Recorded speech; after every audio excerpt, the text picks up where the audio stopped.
Yan mga kapindot, di-remote na. Yan mo, pindutin ko yung letter B, mag-open yan. Diba? Ulit, letter B.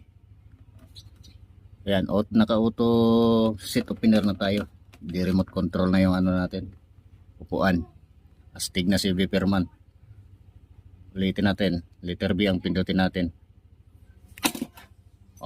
Diba? Lock natin.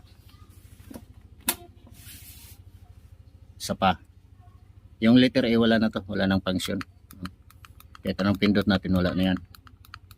Kasi sinit up na natin sa auto seat opener. Dati kill switch, sa kill switch to. Ngayon ginawa natin sa upuan naman. Yan, isa pa. Astig.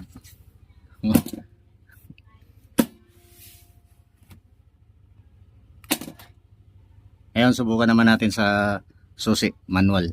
Kasi hindi ko naman inano yan. Andyan pa rin ang susian. Subukan natin.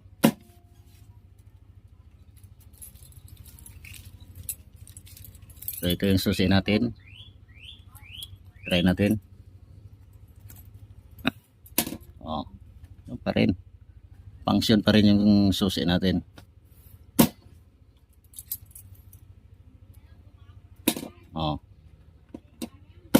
Diba?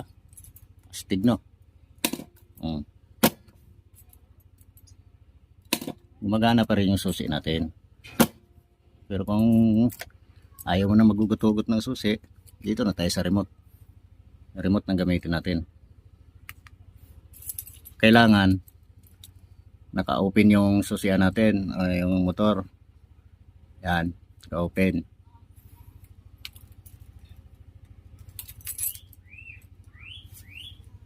Isa pa. Boom. Diba? Okay na yan mga kapindot.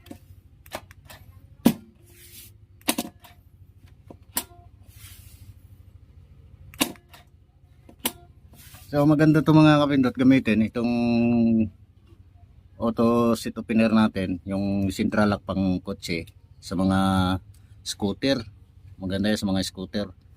Gaya ng mga Aerox, yung may mga U-box para malagyan mo siya ng seat damper ba yan? Yung hydraulic. Yan. Seat damper. Malagyan mo siya. Dito wala naman tayong mapaglagyan nun. Kaya mas maganda talaga sa mga may U-box.